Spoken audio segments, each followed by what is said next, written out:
Hey there, y'all. This is Jack, and today we're discussing the walking #MeToo disaster, Candice Catnip. Now, guys, let me tell you, and women, if you're watching this, welcome to my channel. But guys, if there's been any red flags on a woman, Candice is that woman. I mean, look at the way she's dressed. I mean, yeah, can't blame y'all, but bad news, all right, bad news.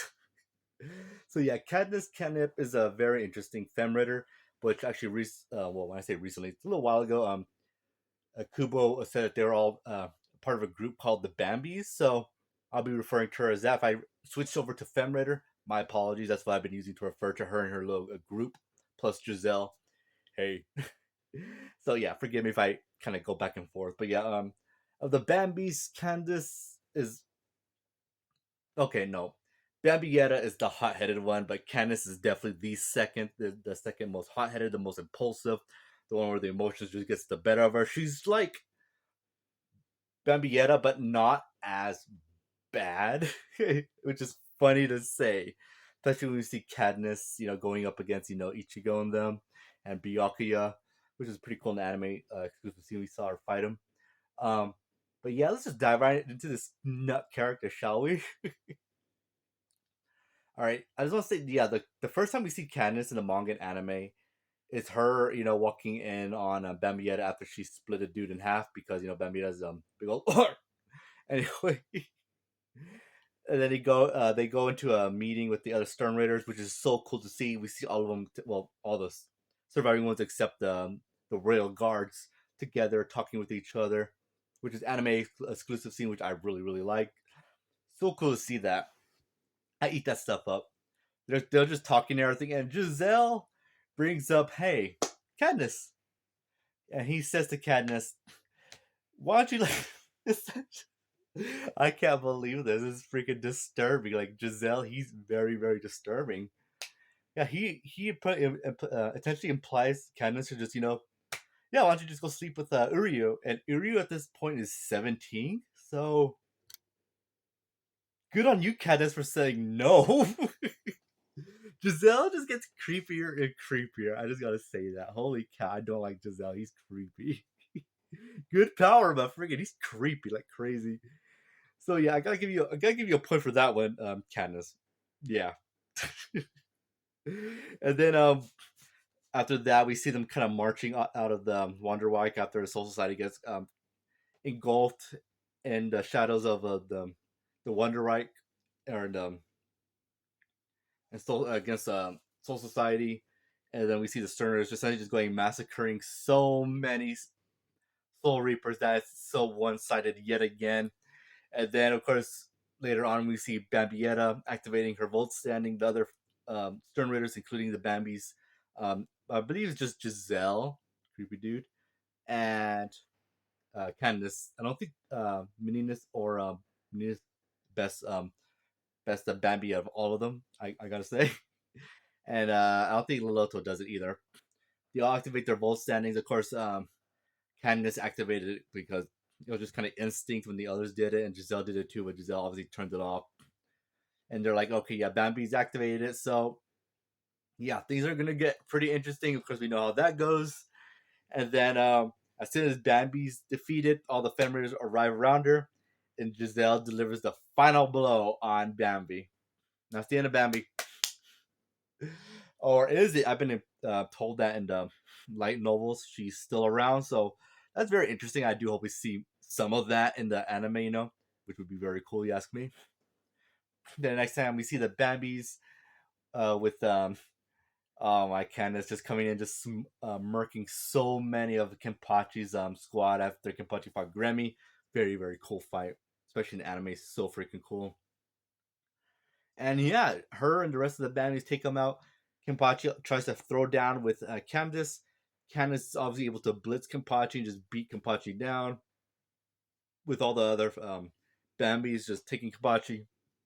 And yeah, as they actually have him beaten because Kenpachi was, even though he defeated Grammy, he was still incredibly messed up when he fought after he fought Grammy. So that gave the Bambies able to just be able to beat him that way. Because if it was just them four versus Kenpachi full power, yeah, they would not stood a chance whatsoever. Gravy did a lot of damage, but Kenpachi can only do so much against Sternritters that have not even fought yet. Against a Sternritter that's self-proclaimed the strongest, which honestly I don't say he's the strongest, but he's a freaking insane good ability. And yeah, Kenpachi beat him, and then got jumped by four fresh Sternritters. So yeah, he wasn't gonna have a good time. And as they're talking about who's gonna deliver the final blow, Ichigo arrives. Freaking epic scene when I first read the manga. And of course, Candice, the first one to jump Ichigo. Ichigo immediately just gets her and just chucks her around, and she just it's pretty hilarious because Ichigo just essentially just keeps getting her, just tossing her around because she doesn't really stand a chance against trained Ichigo from the Soul Palace. And then her and the other um Bambies eventually, it's like, all right, we got pulled together, just start attacking, and they start going to their volt standing, more powered up. Bambi get us volt standing, Barbarella, which is actually pretty cool. It lists we get more design electrical designs on her, which again pretty neat to see. That we get others with like Meninas, Giselle, and Liloto. They all get together and try to fight Ichigo. Doesn't really go well as Ichigo uses Getsuga Jushisho and blows off Candice's arm. And there's this one thing I really don't like what Ichigo does is when Ichigo does his attack and shoots at Candice, and Candice is like, oh yeah, I could take this attack. And Ichigo says, you idiot, move out of the way. Ichigo, come on, I get it.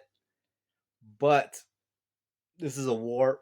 If you could just murk these girls just easily, just to help lighten the load on your allies, you should do that. But I get it. He's what 17, I believe, at this point. So, and he's not a psychomaniac killer. I mean, the only time he ever actually killed a human was Jingo, Jugo, Jingo, Jugo. Yeah, I get in the Lost Agent arc, which is very good character development for Ichigo. I really like that when he's just so tired of it, he will end a fool, which he was actually going for Tsukishima, but of course he took out his friend because he stood in his way and he had to take him out. Byakuya took out Tsukishima for him, which was very cool too. I like that fight. And then after that, U-Haul takes off, blows everyone away. They get separated. But her, Roberts, and Nanana team up on Byakuya. Byakuya easily dispatches all of them easily. And then later on, when that fight's over, and oh my, Leloto goes finds Giselle, talks to Giselle, and Giselle's like, "Hey, where's Meninas and Candy?"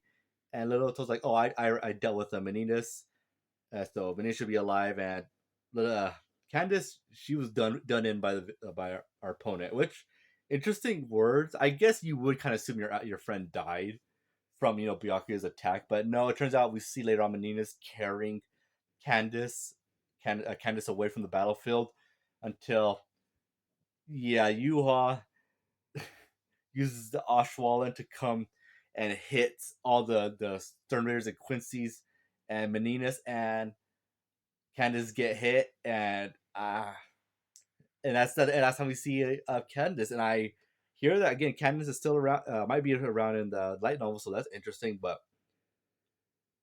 Kubo, you better not kill Meninas. Candice, yeah, I don't mind that.